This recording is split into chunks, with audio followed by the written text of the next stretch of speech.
Bismillahirrahmanirrahim. Assalamualaikum warahmatullahi wabarakatuh.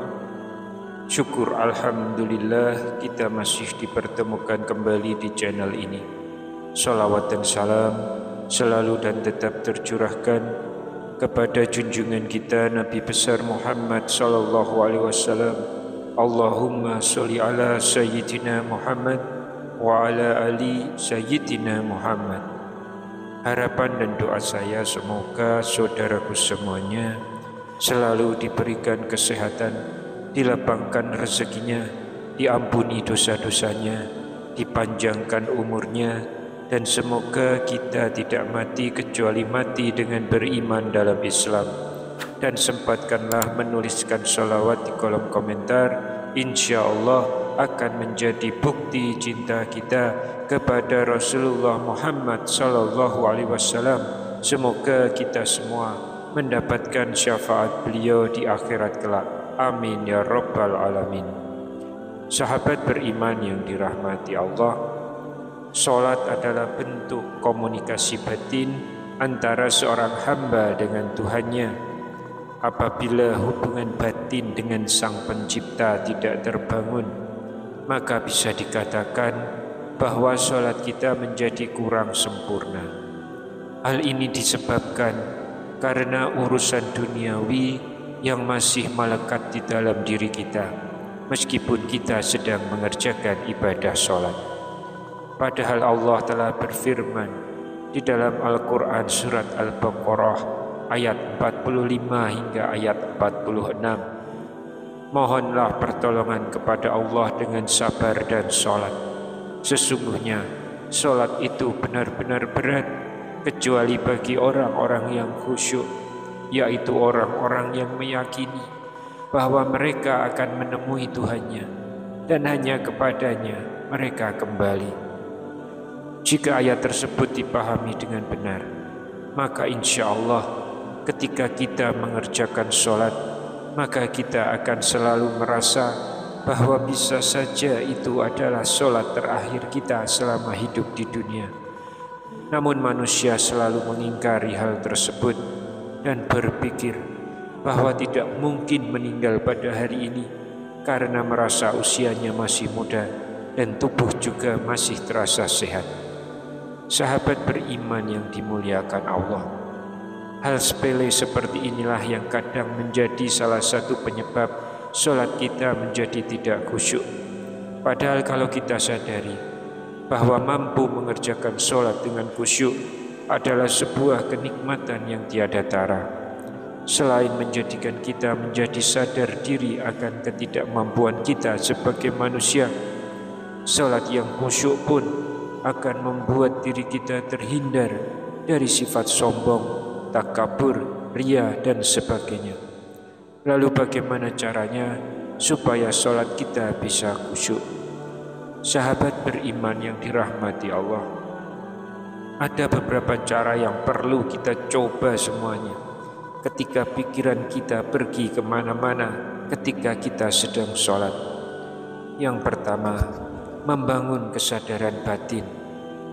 Langkah pertama ini adalah hal yang harus dilakukan ketika kita hendak mengerjakan sholat. Di dalam rukun sholat, langkah pertama ini disebut dengan niat. Yang dimaksud dengan niat dalam hal ini adalah melepaskan pikiran dari segala macam ikatan nafsu duniawi. Jadi sebaiknya urusan duniawi apapun itu jenisnya, sementara waktu kita kesampingkan dulu supaya bisa mendapat kekhusyukan dalam sholat.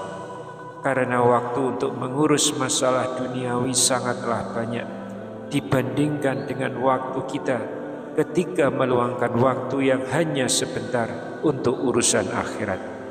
Oleh karena itu, manfaatkan waktu yang hanya sebentar itu untuk benar-benar memasrahkan diri kita kepada Sang Pencipta Allah Subhanahu wa Ta'ala.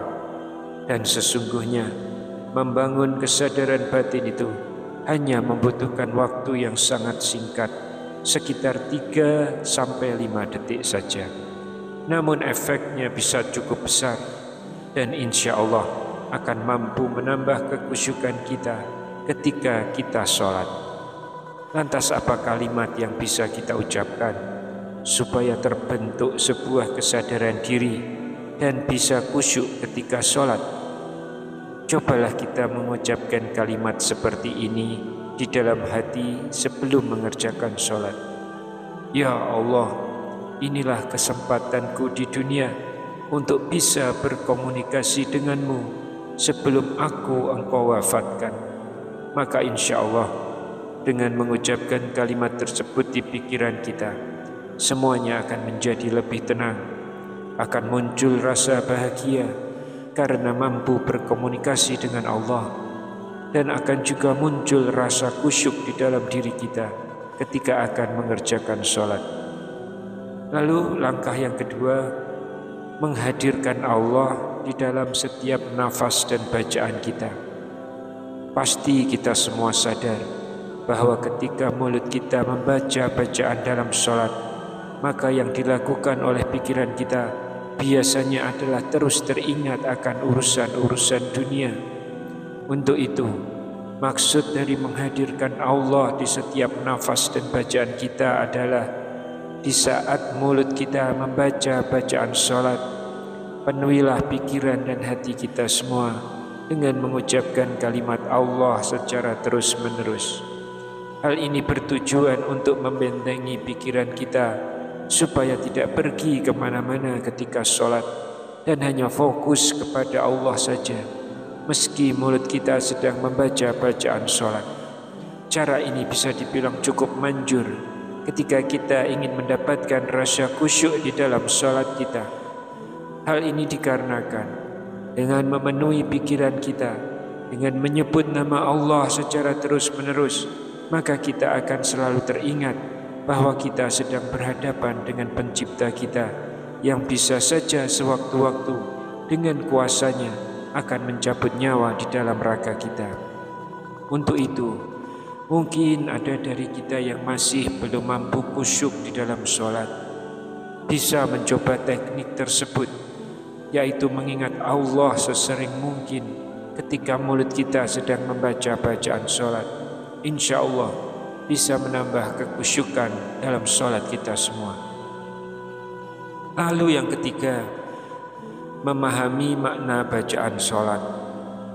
Sebetulnya ini adalah salah satu penyebab terbesar sholat kita menjadi tidak khusyuk, karena dengan kurang pahamnya makna dari setiap bacaan sholat yang kita baca, membuat pikiran kita menjadi dipenuhi dengan urusan duniawi yang tidak akan pernah selesai selama masih hidup di dunia. Untuk itu, mari kita semuanya belajar memahami setiap makna dari bacaan sholat, karena itu sangat penting dan akan menjadi kunci utama untuk mendapatkan khusyuk dalam beribadah. Jika kita paham makna bacaan sholat, maka tidak ada celah di pikiran kita untuk melayang kemana-mana ketika sholat.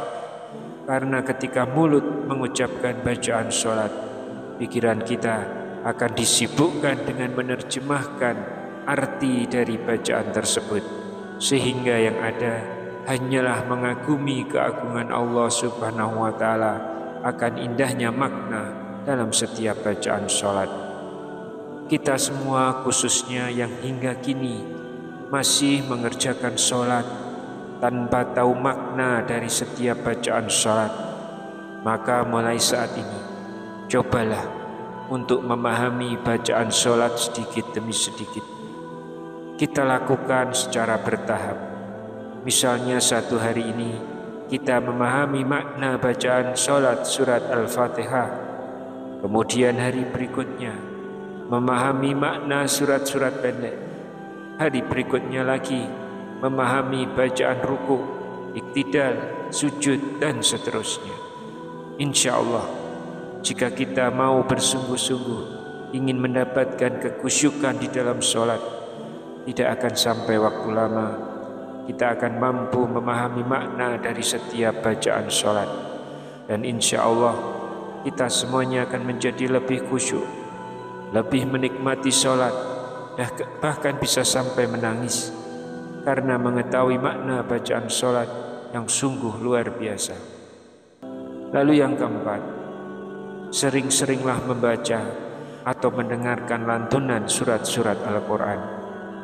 Mungkin hal ini tidak pernah kita sadari, bahwa ketika kita membaca atau hanya mendengarkan ayat-ayat Al-Quran dan memahami maknanya, akan membuat hati kita terasa sangat nyaman, dan kemudian muncul ketentraman dalam hati akan keagungan Allah Subhanahu wa Ta'ala.